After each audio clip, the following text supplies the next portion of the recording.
Good afternoon. Today is Monday, April 25th, 2016. It is, I show it's 1 o'clock, and we're going to begin the regular trustee meeting, and we'll start with a pledge of allegiance. I pledge allegiance to the flag of the United States of America and to the republic for which it stands, one nation, under God, indivisible, with liberty and justice for all. Thank you. We have an agenda before us. Is there anything that we need to add, modify to the agenda? Department heads? Nothing? I'll look for a motion to approve the agenda. So moved. Second. Mr. Roberts? Yes. Mr. Kretz? Yes. Just kick me. Make a motion to approve the April 27th, 2016 payroll in the amount of $290,024.72. Second. Mr. Roberts? Yes. Mr. Kretz? Yes. Make a motion to approve the bills in the amount of $257,936.77. Second.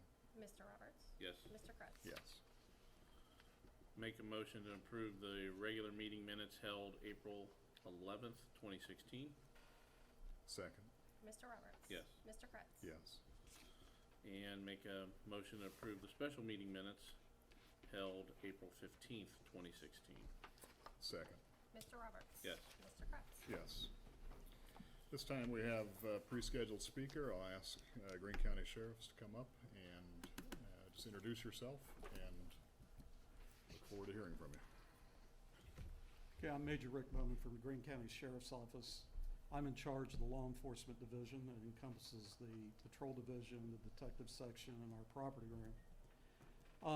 Got a couple special cases we'd like to discuss today that we've worked recently. One we continue to work, that being our problem over here at the Orchard Lane area, the business area. And the other one is a case that Deputy Chris Moore worked. It was an arson case. He did an outstanding job. Chris is here today. His father-in-law passed away over the weekend, and I didn't expect him to be here today, but he is very passionate about his work here in the township, and he requested to go ahead and be present. Has 7 years experience in the detective section, investigating some of the most serious crimes that comes into the Sheriff's Department. We're very fortunate to have him as an officer, and you're very fortunate to have him here at the township. So with that, I'm going to turn this over to Deputy Moore.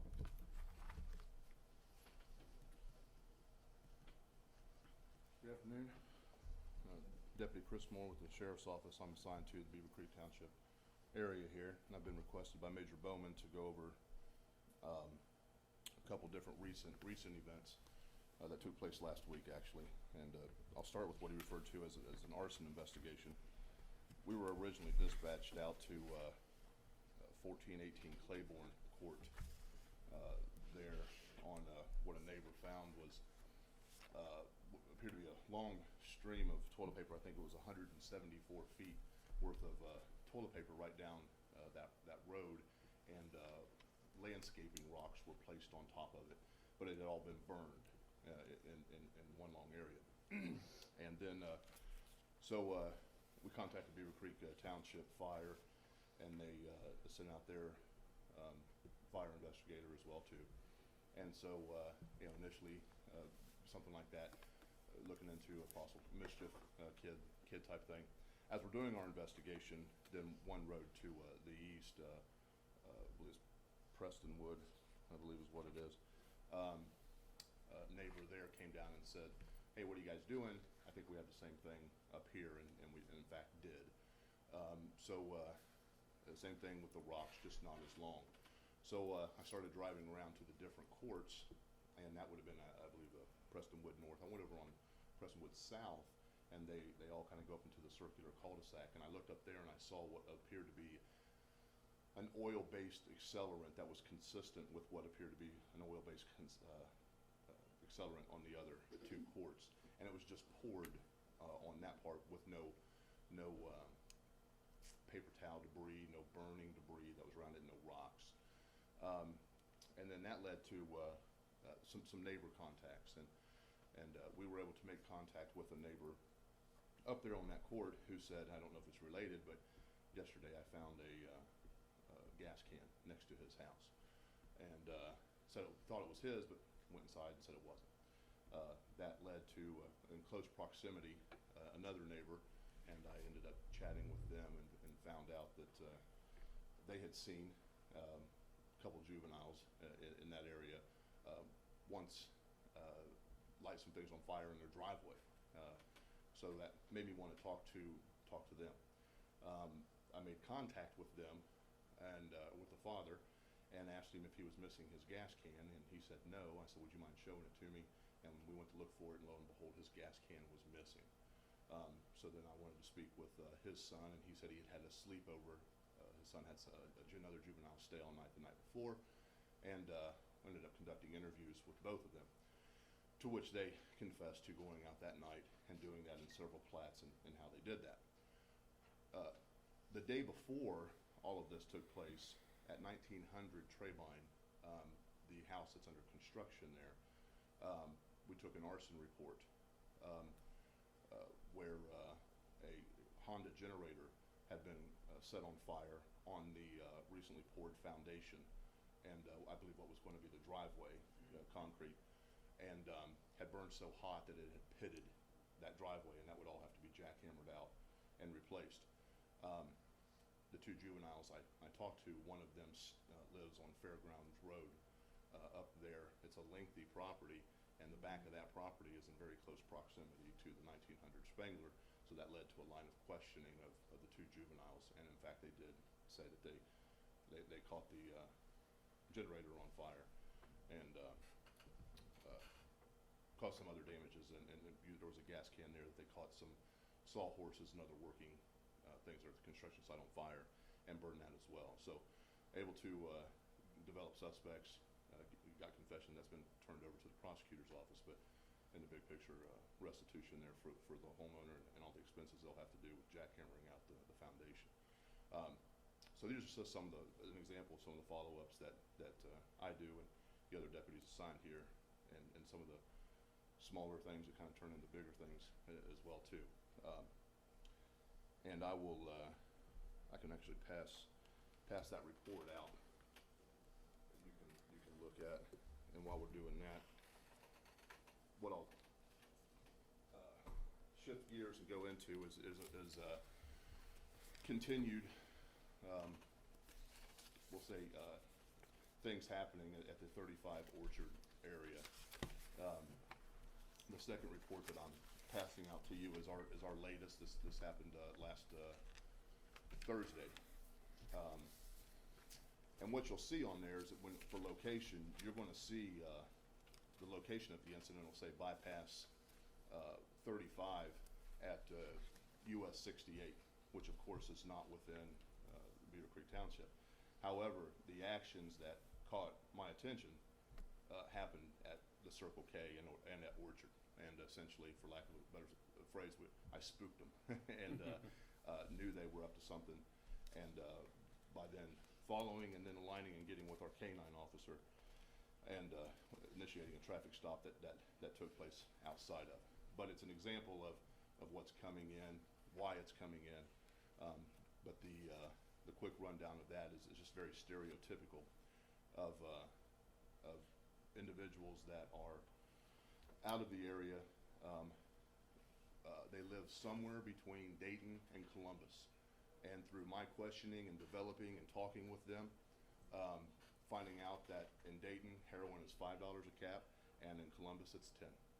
And so it's worth a drive, it's worth whatever for them to come here and get 2 to 3 more caps. And so that's why, and at the end of the day, a true statement is the most direct and easiest route is 35. And then we see a variety of different things of going into Dayton. They'll use it, they'll snort it, they'll shoot it there, and then when they're driving back through the area, they're driving back impaired. And we've had cases of them falling asleep at the traffic lights. We've had cases of veering off. One individual went across Orchard from would have been south across Orchard, and OD'd, was actually administered Narcan. He went into the Cadillac dealership over there. Those things are happening. a decent bed. I just think this is just the quick, easy way to buy it, come and use it. We also see things that are happening. Hey, will you meet me? And the easy meeting spot is here in the area, and that's where I've taken the next step. Major Bowman mentioned some passion. I would say that's true. I'm trying to develop and ask why this? Why is Circle K and not Site? And the best answer I can get, it's a right-hand turn. It's easy, you know. But asking, going a little bit more into the detail once we do find the drugs and whatnot. The report that I give you was some folks that came into Dayton, and they were about to shoot up in the Circle K, and I spooked them and followed them out, and ended up finding it out on 35 there, and so now they're in the system, and we're seeing even a lot of repeat offenders. I think one young lady is our 4th time, and I would guesstimate probably 45 days, probably 2 months maybe. It's our 4th time that we've dealt with her. Same exact events. Just pretty common. I don't know, do you have any questions? I guess. Yes, from a township perspective, I know that we had allocated some additional or special funding last year, and so is there anything that you would ask of the township at this point, as far as a partnership to help? How do I say this? I guess, but make that less of a desirable place. The intersection of Orchard and 35 to make that less desirable. Is there anything we can do as a township to make that less desirable for this type of activity? I might defer the big question to the major, but I can tell you from the permanent guy staffing. I mean, it's almost to the point where you need to make a substation at Circle K. It sounds like. It certainly we deter when we're there, but just from my standpoint, we obviously have other obligations throughout the township. We have other preventative patrols within the plats, within the homes, and things like that are going to take us away. Calls for service. So, right. It's a twofold problem. It brings it. Obviously, there's the transit issue of it muling it back and forth, and then there's the other issue of that it brings it to the community and then it spreads throughout. I have a very, very close friend that's dealing with it with one of her children, and my son also is going through. In fact, he graduates as paramedic Wednesday. And part of his clinicals, he told me they're Narcanning the same people 3, 4, 5 times. And my question back is, and it's more of a, it's not necessarily from the law enforcement perspective, but what do you do after you Narcan? It's almost it seems to me that it becomes a mental health issue, and that it should be treated as attempted suicide. If you do it that many times, there's a mental health issue going on beyond the physical addiction portion of it. From my standpoint and the interactions that I've had, and I would label that as many in the year and a half I've been signed out here, it is an epidemic that is affecting a lot of people you would not suspect. A lot of it's people across every demographic. We're very productive people in society prior to some sort of an accident that involved some pain pills that led down this path, and that's why it's happening a lot, and I think that's why we're seeing it here in the township. For what I said, the areas that are east and between Columbus and Dayton, it's just easier to come to Dayton. It's cheaper to come to Dayton, and this is the way to get there. Unfortunately, right through the middle of the township. But I'll turn the rest of it here. Yeah, I guess the broader question, like I said, is from a township perspective, what should we or what can we do to help? I think we need to continue with our specific interdictions, and again, that will take additional funding.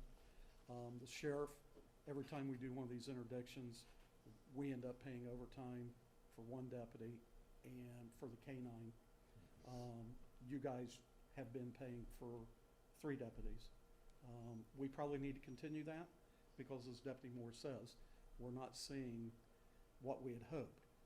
We was under no illusion, and I know there's new members here, but I believe you was here when I spoke the last time. We're not under any illusion that we're going to stop the problem. It's an epidemic throughout the United States. You're going to move it. though. What we're trying to do is we're trying to move it from that area.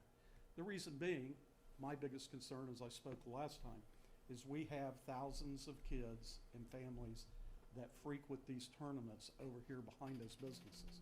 They come over to get their snacks, they come over to get drinks and those kind of things, and they don't realize the problem that we're having.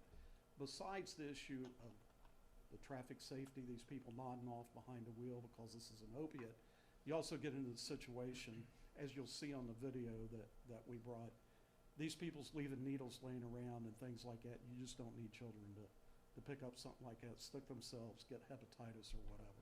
So it is a concern. We do need to continue those interdictions, and we're going to be asking the trustees for continued support in doing that. Now, I will tell you, the judge and Fair Board, thank you. Don't tell her I forgot her name. Judge Root has started a program up there for people convicted or charged with heroin. She's hired a new probation officer just to deal with the specified program. Me and her are supposed to be having a meeting, and the court is going to try to take other steps besides, you know, just incarcerating these people, then posting bond, getting right back out. Like you said, it's not solving the problem. So, also, just going back to his arson case, a couple little things I wanted to add to that that he didn't tell you because he doesn't like to brag on himself. But there was several B&Es that was cleared up. These two juveniles was entering people's garages, stealing beer, pop, snacks. There was also one of the things that he collected was security tags where these two individuals had been shoplifting. They'd been over to Dick's Sporting Goods, had been shoplifting over there, actually taking the security tags off and attempting to burn them along with their arson activities. So very good job, and I want to commend him for that work because he literally had no investigative leads. And by canvassing the neighborhood and putting forth that extra efforts, the reason we have that resolved. Alex, I don't know how to turn on the video, but I think now would be a good time. And then I'll talk to you about a couple other things.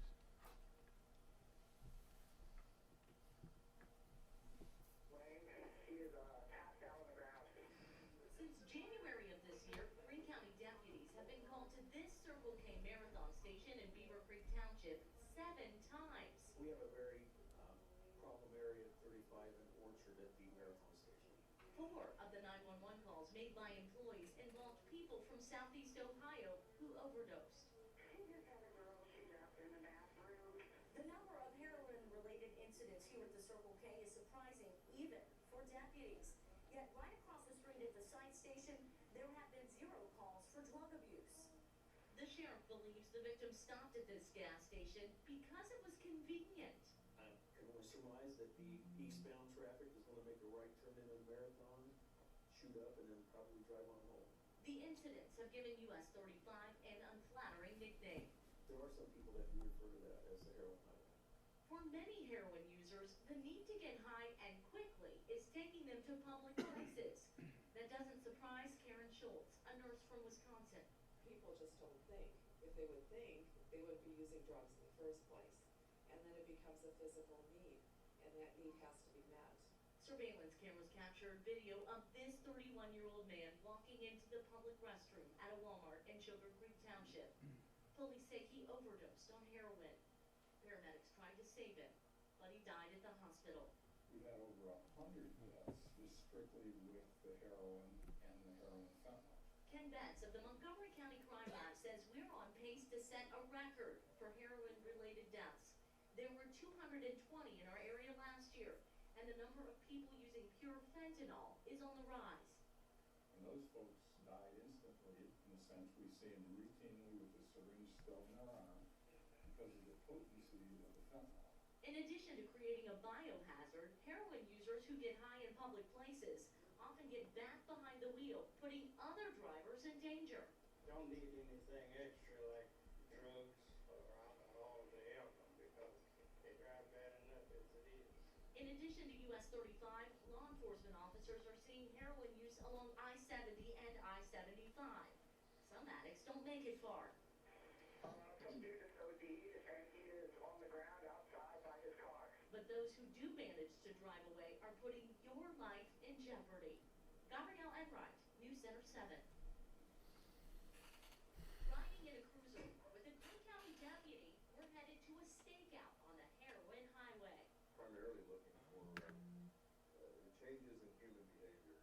Within 5 minutes, Deputy Chris Moore pulled over an SUV along US 35 for a traffic violation.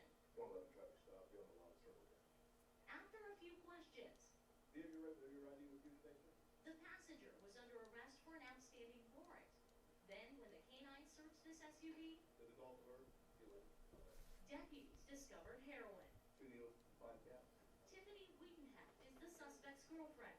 He's just stuck in that circle, and it's hard for people to get out of. I've seen so many people die. I've seen people die. We've shown you the evidence of the heroin epidemic, and we first told you about the problem along US 35. After addicts buy heroin in Dayton, they often stop in Greene County to get high before they head home. He just had a girl, she dropped in the bathroom. Some overdose in local businesses. Some dude is OD'd and he is on the ground outside by his car. Others drive away, putting innocent lives at risk. For a little more than 3 months, Greene County Sheriff's deputies have been targeting the Heroin Highway, and they say that stepped-up enforcement is making a difference. So far, the crackdown has led to 66 drug-related cases. Cruiser camera video shows us the heroin and the danger. They run through the stop sign without stopping, turning left, without signaling. It's trouble. Beavercreek Township trustee Tom Kratz says the heroin highway runs right through his community.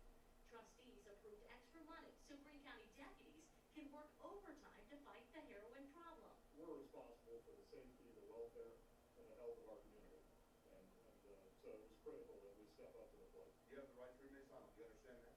Tiffany Wiedenhecht hopes her boyfriend's arrest will serve as a wake-up call.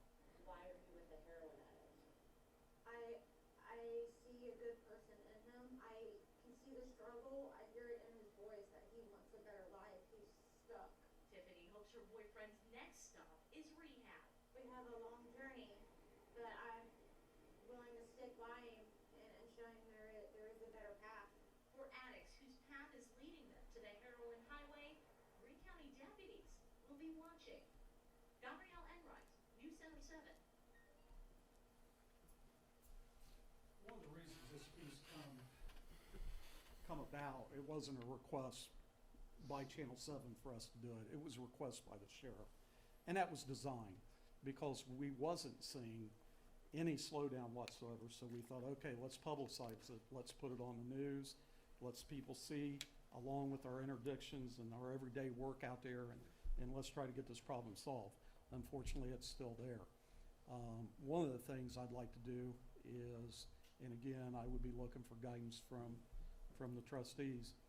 This may be something we have to check with ODOT, but I would like to see a sign placed there along the road. This is a drug-free zone, zero tolerance, or whatever we come up with collectively.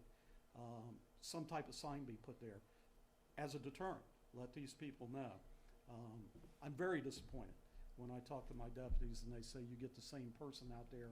This is the 4th time they've dealt with them. So I think we need to continue with our efforts and be as creative as we can collectively to try to get this problem moved. I'm going to pass out these. These are our interdictions. We've done 4 of them. We talked about this last June, got the assistance from the trustees and the extra funding. The very first one, by the time we got it put together, was September 16th.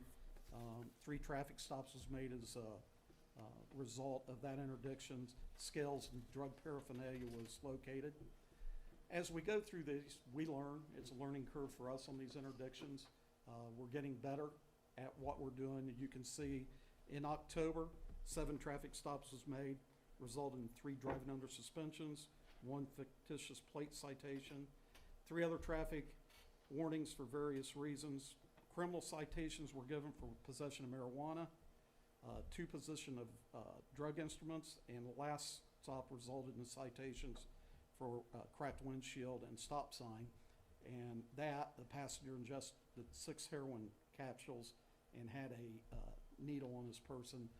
The passenger in that vehicle, they fled a short distance. We was involved in a pursuit. As they're fleeing, what's cut off of the handout is somebody was throwing white powder out the passenger side window.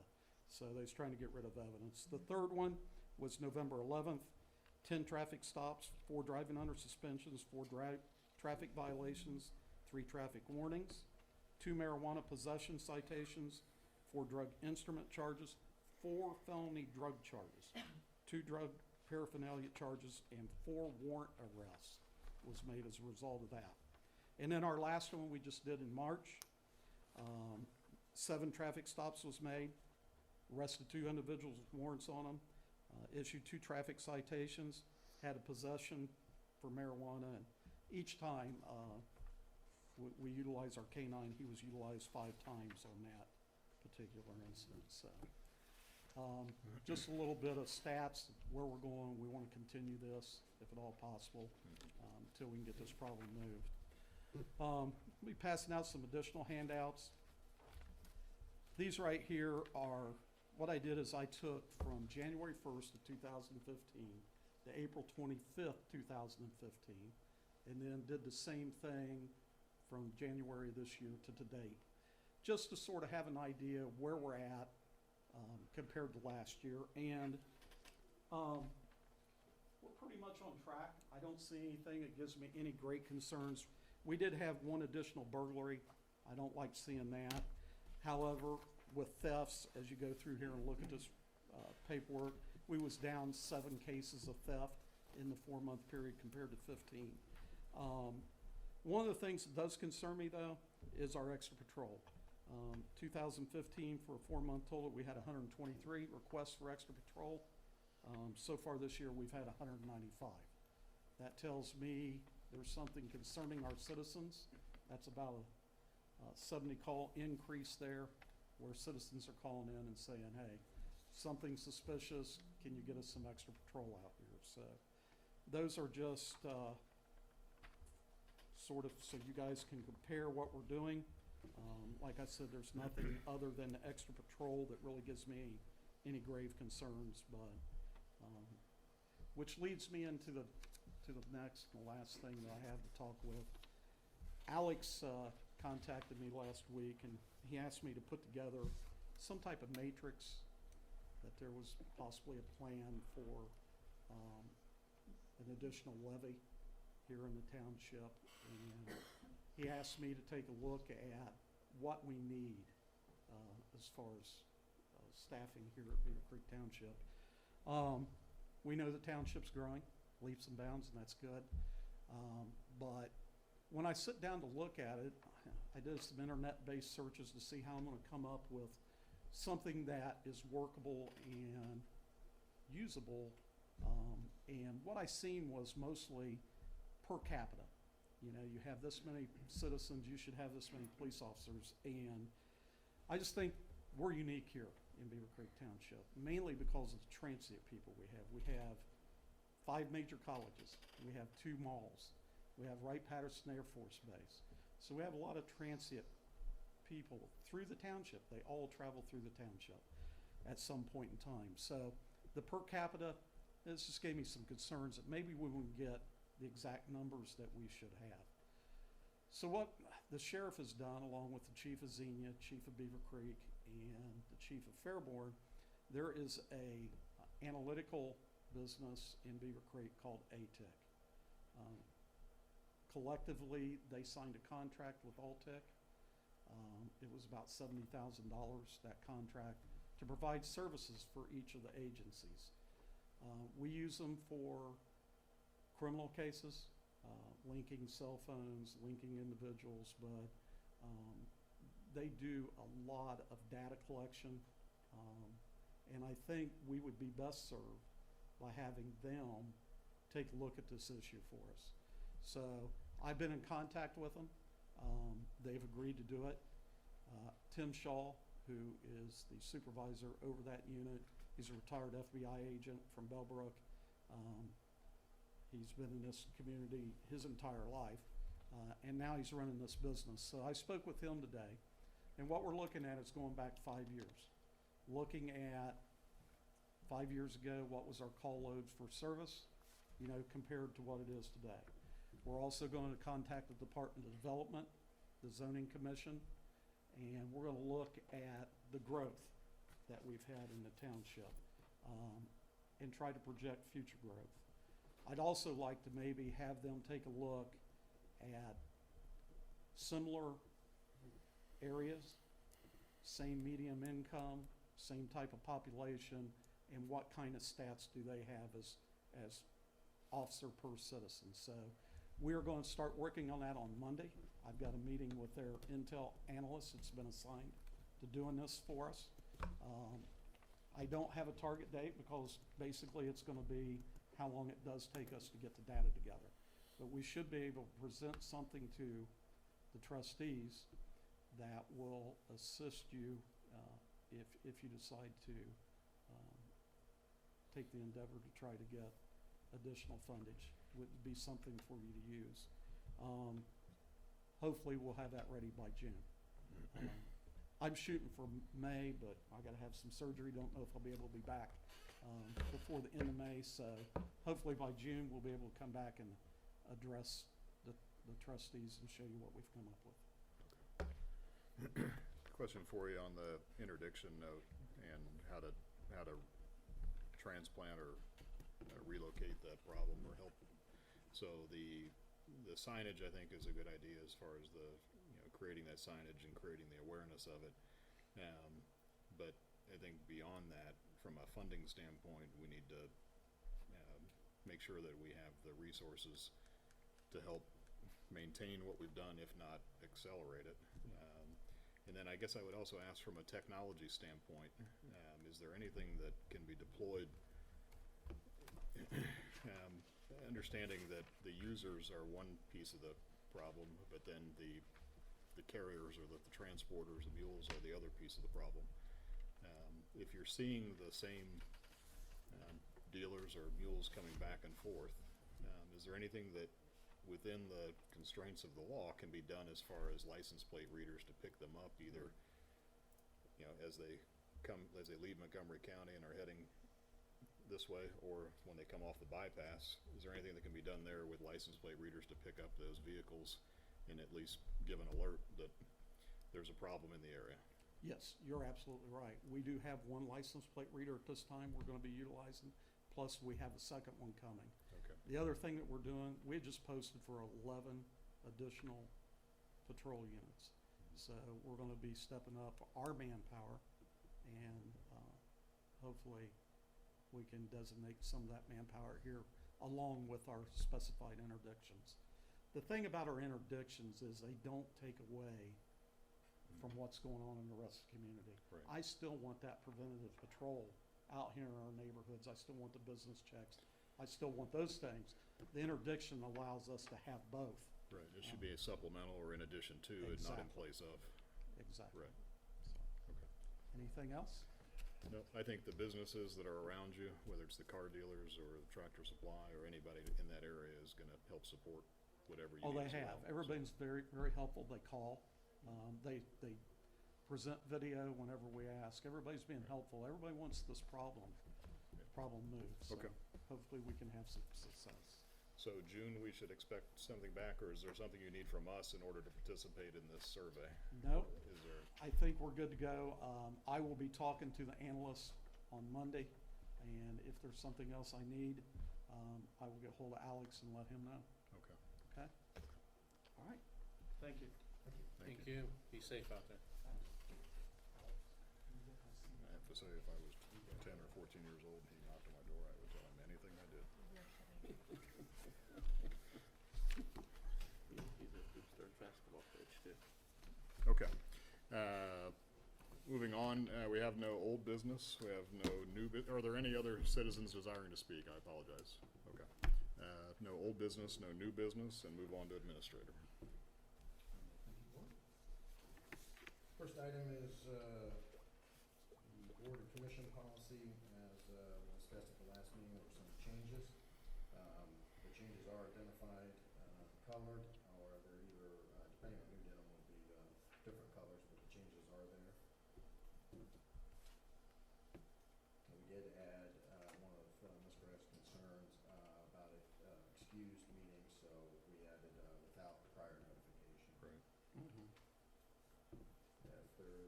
questions, comments, or concerns? I just need a motion approving the board and commission policy manual as presented.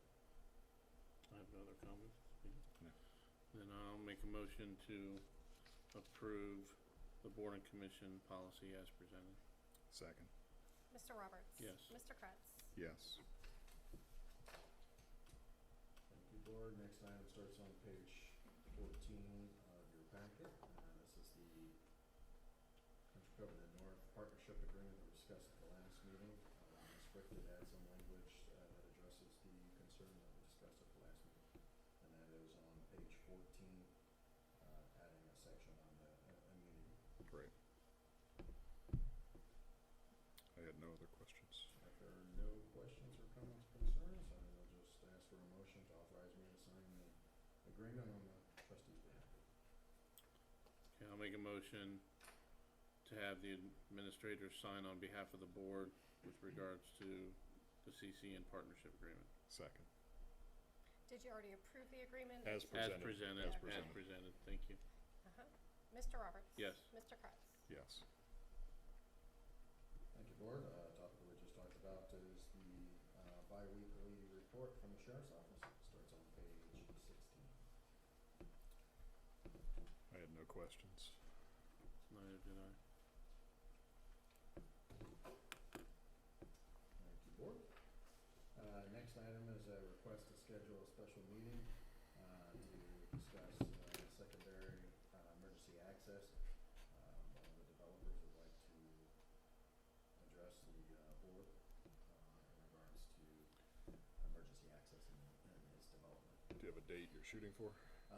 Sooner than later. I know one discussion is as early as tomorrow evening. When is Ms. Graff back? This afternoon. Okay. I would just want a full, I would prefer if we had a full board. Yes. Mhm. There is a regional planning commission tomorrow, I believe at 7 or 7:30. So I'd recommend if we are gonna do it as quickly as tomorrow evening. Well, I think there's something that Ms. Graff goes to at 5:30 tomorrow.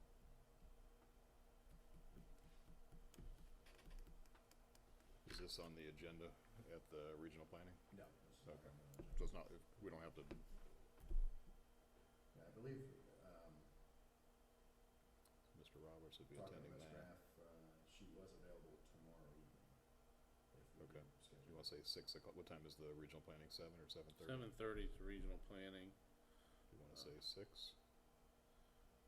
Does that give enough time? I'm okay, I just don't know if Ms. Graff will, how long she'll need at that 5:30 thing. I guess we could say subject to Ms. Graff's, so we have a full board. I'm okay with 6 if you wanna confirm that with her. I don't know if we can get a message to her before the meeting today is over. I can try to do that.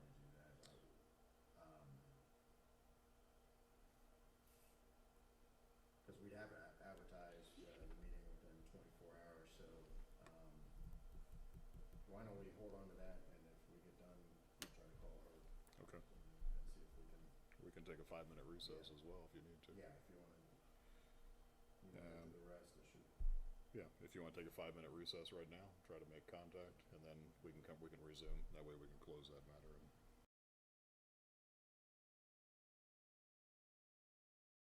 Either 5:30 or 6 Okay, o'clock. probably, we'll go 5:30, be easier on, or 6 o'clock, whichever Mr. Roberts prefers.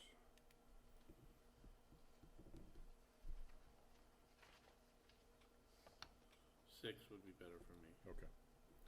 So 6 PM, April 26th, That'll give us an hour. and it's a special meeting. For the purpose of, To discuss the secondary emergency access.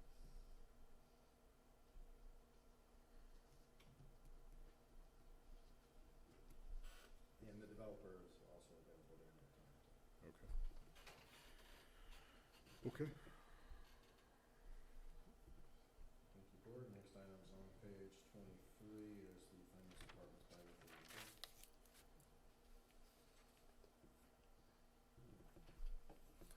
I had no questions.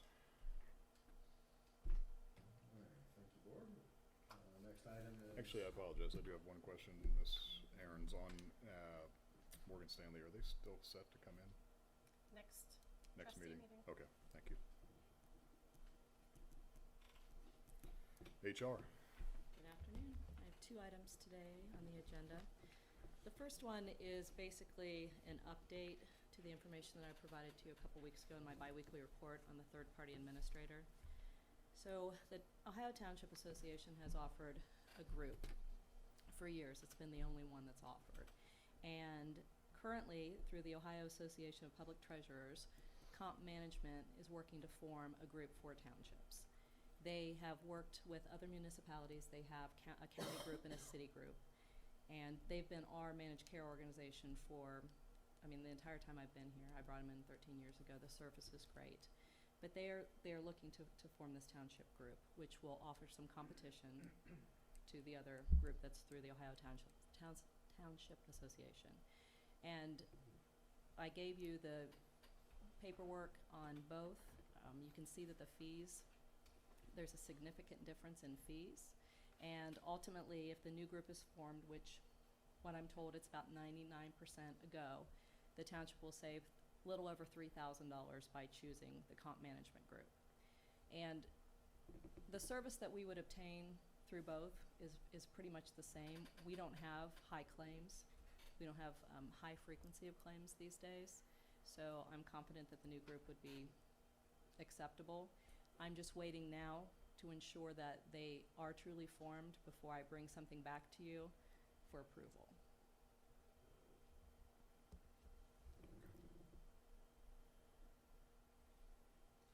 Do you have any questions? And so the deliverable is what they would provide would be nearly identical, is what you're saying, as far as? Yeah, they'd be our third-party They would be administrator. the third party. They would fulfill the same shoes. We wouldn't be taking on anything additional internally. Correct. That we've been allowing CareWorks or whoever it was to do that for us. Okay. Right. And actually, the flow of information will be a little bit easier for me just because I would have the same group working as our MCO and our third-party administrator. So, from my standpoint, it'll make it a little bit easier, but but they will provide the same service, basically. Okay. But I will know by the 1st of May. And what, when you say that you have validation or verification that they're fully formed, what comprises that? How do we know that they're? The number of townships who have filled out the A26 form. Okay. So they have a minimum participation level they have to achieve in order to be able to offer these rates. And these are conditional upon them achieving that minimum participation. Correct. And the participation, it's not only the number of townships, but it's the experience level of each township. Okay. So that impacts it as well. Okay. So we're just waiting. And what is our, quote, deadline, whether it's a soft deadline or a hard deadline to make this? Well, it's interesting. I keep wanting to say Frank Gates Advisement because they changed names to CareWorks Comp this year. They actually imposed a new deadline this year of May 24th. Normally, we prepare this information. I bring it to you in June for a July 1 enrollment into the group.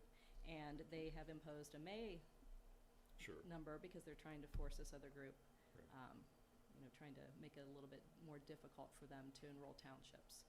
So I've been told that they will know by the end of April if they are actually 100% formed, and then at that point I would bring back a proposal and a motion. What is our contractual period with them? It's 12 months. Okay, and when does that 12 months end? It ends June. And when in that contract that we have with them now, does it have a renewal clause in it that you must renew within 60 days? No. Okay, but the rates they're offering, they're saying that these are only good through May 24th or whatever. Is that the discount they're offering is predicated on us? They're talking about the 2017 rates, but they're just forcing us to fill out. Okay. To enroll in their group, they're giving us an early deadline, basically. Okay. My question was going to be, should we just go ahead and ask them now for an extension through the end of June? No. There's no value to that? No. Okay. No. Okay. So there's that. The next item is YouthWorks. And Jeff, Mr. Roberts, this is something new for you. Mr. Kretz, you probably remember this from a couple of years ago. Legal has reviewed the agreement, and this is something that definitely can be a cost savings to the township because this year I've asked for 2 additional clerical people. So what we would do is we would bring in 16 young people for fire hydrant and fire station support, 4 clerical for the fire department as well, and then 1 clerical for maintenance and 1 clerical for township administration. And this program, it's funded through grants through the state and through the county, so it is absolutely no cost to us. They actually offer individual workers' comp for each person, so we don't have to worry about that either. They go through the applications. I don't even have to do any of that. I just have asked that they give us people who are closer to 16, 17, 18-year-olds rather than younger group set, and they provide us with the people who have the interest in the specific jobs that we have here. So we're looking at doing this. It would start the middle of May. It would go through the end of August.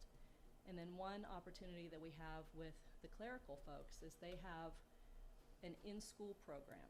And so if the individuals that we find for the clerical positions are seniors, that will be seniors, then we could potentially keep them on for the entire year under a different program at no cost to the township. So that just depends on their interest and their course schedule. Almost as a job shadowing or an internship type? Correct. Or correct. externship? And it helps build their resume. Okay. So that's something that I won't know until we actually get down to the actual applications to determine what the interest level is. But at this point, I just need a motion approved, and then I have a copy of the contract here. Who was it through? I'm sorry. Youth work. That is, so it's not through any state? Or Is it Montgomery County County. involved? It's through Montgomery County, but the program's called Youth Works. Okay. Through Job and Family Services, right? But who's paying the bill? Is it There is Montgomery no County? No, I know. I mean, it's no cost to us, but It's from grant money through the state and the county. through the state. Okay.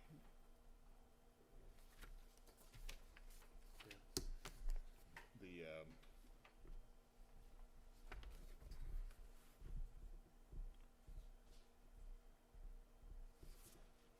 and so the issue we had the last time was, legalese as far as The language? prosecutor that Dawn was working with, she was on leave, Okay, and so we weren't able to get the agreement finalized, but it has been now. Yeah, Okay. it was a timing issue. It was past the beginning of the program by the time we got Did our you- concerns addressed in the agreement. did you, okay, Other than this proposition. okay. I simply asked Ms. Aarons if finance had a need to participate in this or not, so I don't know if, I wasn't involved with any Wasn't- discussions, so. is this The our admin- first go-around at it? Yeah, this will be our first go-around. The Okay. admin staff, road department will receive 1 position as, when we had a budgeted part-time position, there was discussion about part-time positions for an admin pool that would work, at essentially 851 Orchard, that would be able to assist any of the departments down there. Okay. Mostly in zoning. Okay. I remember the last time we were gonna do a massive scanning That is still. documents That's still part of it. That's still gonna So happen. fire hydrant maintenance, scanning of documents. So the 2 positions I just discussed, one would go to the road department, one would be an admin pool position at 851, and then there will be admin positions that will be working in prevention, scanning those documents, and then you have a hydrant, group that will be addressing the hydrant, Okay. discussion and issues we talked about last year. So the one admin under the township administrator technically could be a pooled, Yes, that's your it's a pooled, so definitely whether a pooled finance needs position. help or, I would okay. anticipate, most of it will be in zoning right now. but Sure. Any of the departments could, ask for Okay. help in that. And so you just need a motion to approve this agreement and Yep, and then have Alex sign it. go from there. And everybody is well aware when you hire, this many, mature teenagers, they need a lot of direction. We talked about that at the. And supervision. Yeah. Whoever has the I would say I've got whoever's some managing the 16 on the fire experience with hydrants this will youth have their work hands full. program Oh, have you used on it? the State Farm side, and it's always worked out very beneficial. I mean, there's accountability to the kids, and usually the individual that's your point person is a phone call away if there's an issue. So Right, and they have over 3,000 kids who apply for this, and last year they ended up accepting 1,700. So they're not just taking everyone that applies. They have a screening process. Anything else? I'll make the motion to approve up to 16 individuals for fire hydrant, fire station support, and 6 clerical data entry support through the Montgomery County 2016 Youth Works Program, and authorize the township administrator to sign for the board. Second. Mr. Roberts? Yes. Mr. Kretz? Yes. Thank you, board. Next item is on page 30 is the bi-weekly report. You might want to keep that, I don't know. Or no, I guess I need it. I didn't have to read the title So I of it. need to,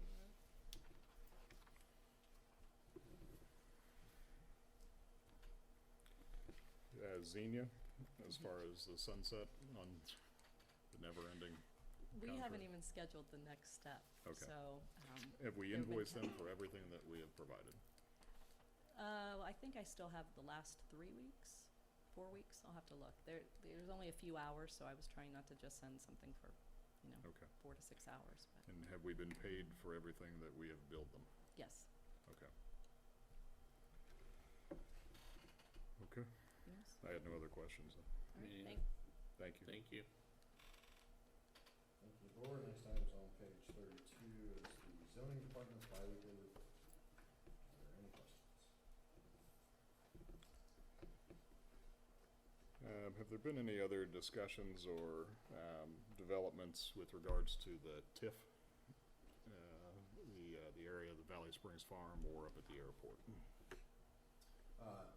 No, we have a few tax forms that we're submitting, but other than that, nothing.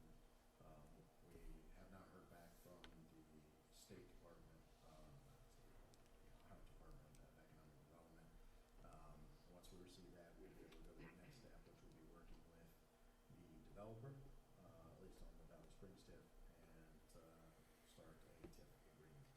We did meet with another developer who is interested in joining the TIF, but at that point it was more of an education of the developer and how a TIF works. Okay. And as far from a housekeeping standpoint, everything with as far as getting recorded or approved by the commissioners and recorded, everything is, all the housekeeping issues of the TIF are completed, correct? Except for the tax forms that will occur. Right. Okay.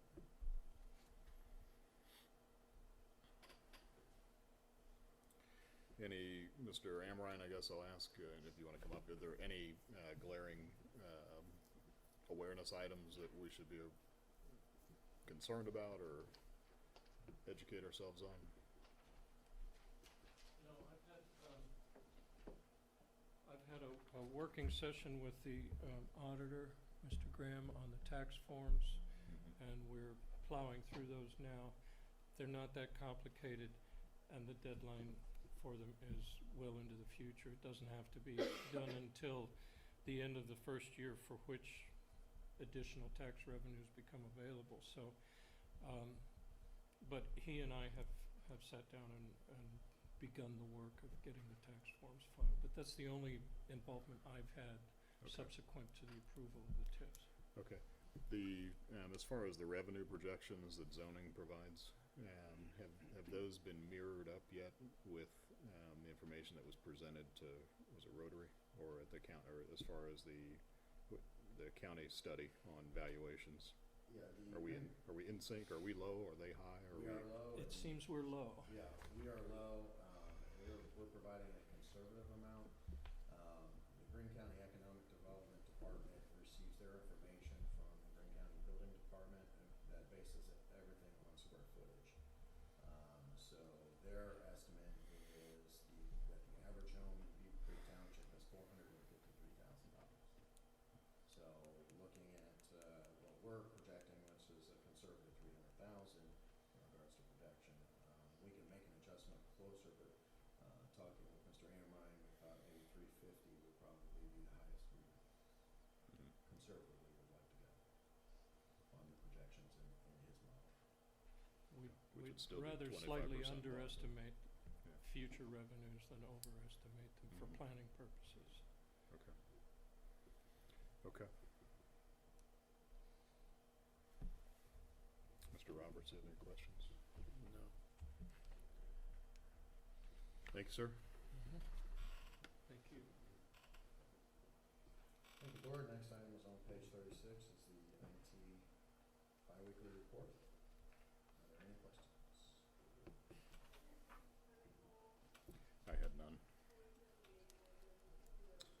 me neither. Thanks, Mr. Chair. Roads Department. Thank you, Board. Next item starts on page 38 of your packet, and it is the library roof replacement. Mr. Parks is here to answer any question. We did provide a lot of information in your packet in regards to the bid process and the report that came back on the concrete assessment that was done. I'll defer some of this to Mr. Roberts, but it sounds, based on reading the lengthy dissertation and looking at the pictures and everything, that A, it needs to be replaced. B, you've secured the best cost or best price to get it done. And the only thing I did not, if I read it and missed it, I apologize, but we had, is there an option, even at a higher price, for a longer term warranty? We asked the question, and 20 years is what they're gonna stick to at this point. Because Okay. actually, the contractor's paying for that warranty. So there's no option to purchase an extended warranty to 30 years or something like that? Okay. And then I did read the little disclaimer they bury in there, and I understand why, but as far as, so when they do this repair or replacement, I guess in some sections, if there is a problem that's generated, obviously they're not gonna cover any of the contents of the library that are damaged by nature of damage from a defective roof during the warranty period.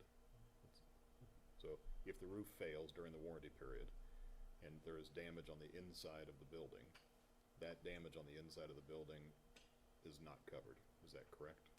That is my understanding. That would be that'd be our insurance claim, That is essentially, correct. to go The only back. exception with that is to be if there's some kind of negligence with Negligence on their part. regards to the source of the damage. Okay. So that would be my understanding of the only exception to it. And then can you walk us through, just so everyone can hear it, as far as how the funding of this flows through, and the library's participation or not in this process? I will defer to Mr. Zahariaf on the Okay. funding portion. We currently own the building, so the library is not responsible for any of the costs associated with this. That is very similar to the other libraries, except for one, which is the Xenia Library, which is actually owned by Greene County. The rest of the libraries throughout the district are owned by the local jurisdictions. And there are talks about expanding the library system in Greene County, and that would be the potential future model for another jurisdiction, perhaps, to have another library. So we are responsible for the building. We're not responsible for the contents. They put the contents inside the building, so in other words, the books, the computers, and so, et cetera. They're responsible for the staff and management of the library. We are essentially responsible for the roof and the building itself. Now, one thing they are going to do this year, based on our approval, because it is the township's building, is that they are going to update, the library is going to update the bathrooms to make them, one, update, because they need updated, two, up to ADA requirements. So they are investing in that. So the process there would be, Mr. Parks would be involved in their process, and then eventually allowing the Board of Township Trustees, or seeking approval from the Board of Township Trustees to allow them to do that work to the building. So that'll be down the road. They would like to move forward with that by fall. So they'll be going through probably a bid process, because it's going to, in my opinion, and Mr. Parks can disagree with me, but it's going to be over $50,000 to update the bathrooms there. So they're willing to accept that cost, and that's for the safety of their patrons and the residents that use it. For funding, we need to move some money from contingencies. This is a general fund liability, the library is. So we've recommended moving some money with a little buffer, just in case that the contractors or we run into anything when doing the roof. Okay. Does the library have, or have they shared, the simple way of saying it is, are more people using the library today than they were 5 years ago or 10 years ago? Is the number of visitors increasing or decreasing on a typical year? I would say- my presumption is with technology, they would be decreasing, but I don't know that. No, actually, the Beavercreek Library is the busiest one in the system. And actually, it's increasing because they offer. I know they have more computers now than they ever had. Yeah, they offer more internet access, more DVDs, those kind of issues, Okay, along with the books. But okay. Yeah, we evaluated the statistics when we were looking at possibly getting community block grant money to assist us in roof repair. So we looked at all the programs that are provided at the Beavercreek branch, and it definitely shows that it is the busiest branch of the entire system in Greene County. And they do offer some unique programs in there. Now, for the community block grant, like discussed at the special work session we had discussing this topic, only a certain percentage where those programs would be held within the building would be able to be eligible. That's if we did get approval. So we're talking a very small percentage. And then if we did get approval, we would have to wait another year to start the project. In the meantime, we have a major issue that needs to be addressed. Okay.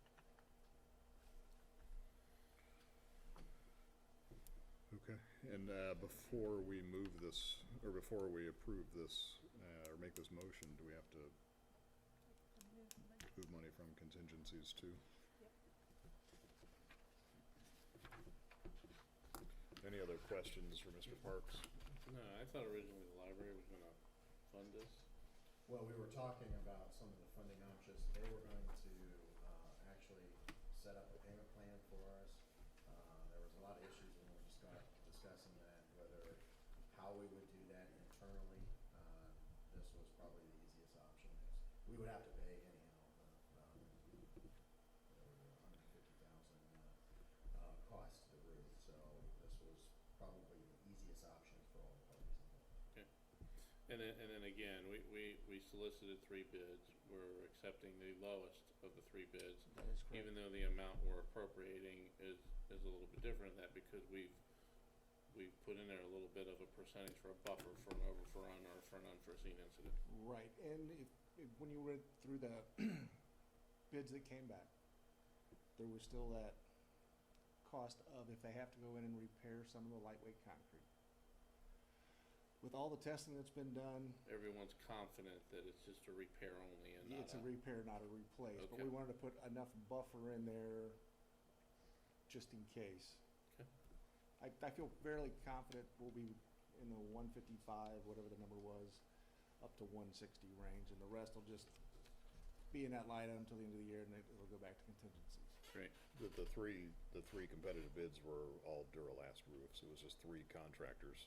It's 3 certified Okay, contractors just to within the clarify. area. And Okay. actually, our Right. bid will be through Duralast, the roofing manufacturer, The warranty is through the manufacturer. and the warranty's through the manufacturer, and they do the inspection. And we pay the manufacturer or we pay the contractor? We actually pay the manufacturer, and they pay the Then contractor. they distribute. Okay. Right. And any warranty issues we have, we will be going straight to the manufacturer. That is correct. So we want to reappropriate first? Yes. Okay. All right, so I'll submit the following motion for approval. Whereas the Board of Township Trustees, Beavercreek Township, Greene County, State of Ohio, moved for the approval of the following. Whereas to reappropriate from account 1000-930-930-0000 contingencies, general fund, to account 1000-690-730-1600 improvement of sites for the library in the amount of $170,000. That, just question second, and then I'll discussion. That amount doesn't match the 165 that's in the motion. Actually, the 165,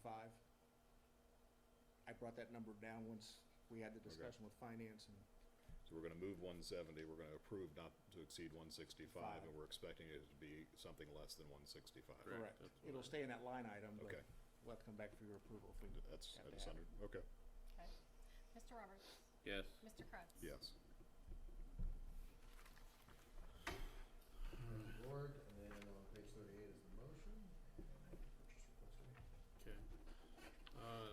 with that being said, make the following motion for approval. To approve purchase request 00367 to Duralast Roofing through the TIPS program for the replacement of the roofing system on 2 sections of the Beavercreek Library in the amount not to exceed $165,000, and to authorize the township administrator to sign for the board. Second. Mr. Roberts? Yes. Mr. Kratz? Yes. Thank you, board. Next item is the hiring of our summer seasonal help. We do have a resolution prepared for that. Page. Page 38, I'm sorry.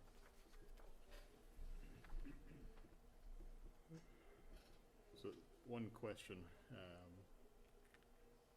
if we entered into the agreement that the subject matter of the special meeting, the agreement with the city on, parks, Yes, sir. would we still require these positions? Yes, sir. Because it'll go back to that project list. My goal is, with these 4 positions, to work on like a staggered schedule, and then we'll also be filling in for full-time individuals that are off in a road capacity as a laborer.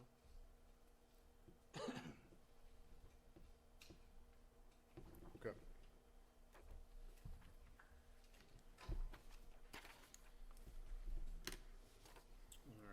Like to submit the following resolution for approval.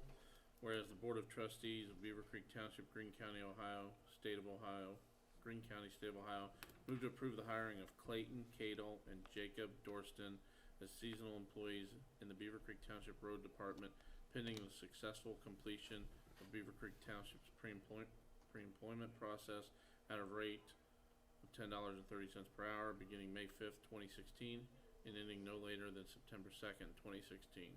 And additionally, whereas the Board of Trustees of Beavercreek Township, Greene County, State of Ohio, move to approve the hiring of Joseph Salyers and Andrew Lebemoff as seasonal employees in the Beavercreek Township Road Department pending the successful completion of Beavercreek Township's pre-employment process at a rate of $10 per hour beginning May 5th, 2016 and ending no later than September 2nd, 2016. Second, and just some discussion. Could I just see that resolution?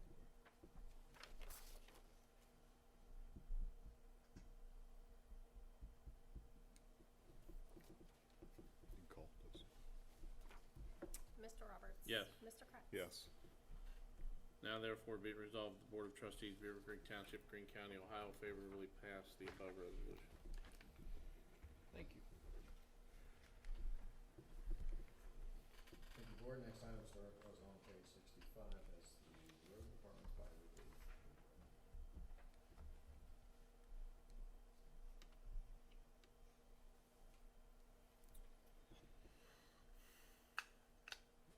And, will Mr. Parks be at the special meeting? Yes, I will. Okay, good. And Mr. Rammer. That one I confirmed earlier, just wanted to make sure. And we'll have a representative from the fire From department. fire as well, okay. What is the LED upgrade proposal? That's for the DPNL study? that Yeah, was done? for all the township facilities, we're kind of working on some details in some of the fire buildings right now to kind of mold it to what their needs will be. Hoping to be bringing that back at the next meeting, at least for consideration, to move it forward. One of the things that we have to double check is to make sure that some of the lighting upgrades are compliant with the NFPA standards on the fire station. I had no other questions. Thank you for the detail. Thank you. Thank you, board. Next item is an update to the purchase request for blue card training. Budget justification, it starts on page 66. One thing that we did not add in the last purchase request was the rent and lease of the computer equipment to do the scenarios for the staff. Chief is available to answer any questions.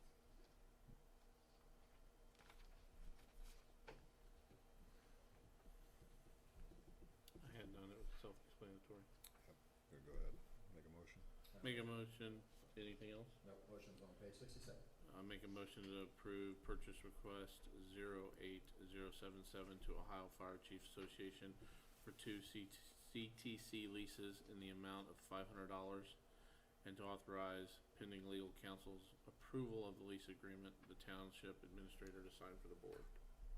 Second with a question. The $500, as I interpret this, is total, not each. Correct, two times Okay. 250. And legal has reviewed the agreement and has approved it. Thank you. And call- Okay. Mr. Roberts? Yes. Mr. Kretz? Yes. Next item is the chief's biweekly report. And that starts on page, 68.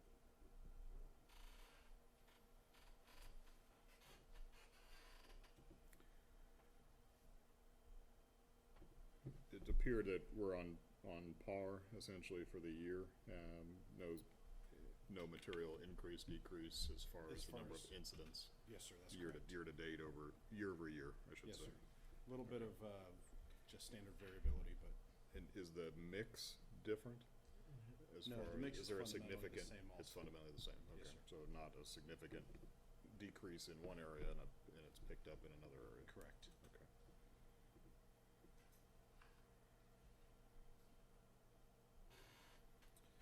I had no other questions, unless Mr. Roberts had something. Nope. Thank That's you. all I Thank have. you. Thank you. Thanks. Legal advisor? Mr. Roberts? No. Nothing. Ms. Aarons? And at this point, I'll look for a motion to go into executive session under Ohio Revised Code Section 121.22G1 to consider the employment, dismissal, discipline, and compensation of a public employee. Under Ohio Revised Code Section 121.22G3, conferences with an attorney for the public body concerning disputes involving the public body that are subject of pending or imminent court action. And under Ohio Revised Code Section 121.22G5, matters required to be kept confidential by federal law or regulations or state statutes. So moved. Second. Mr. Roberts? Yes. Mr. Kretz? Yes.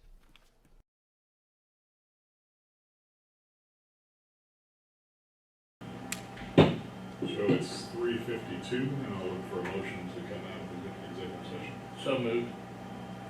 Mr. Roberts? Yes. Mr. Kretz? Yes. Yeah. With that, we'll make a motion to adjourn. Second. Mr. Roberts? Yes. Mr. Kretz? Yes.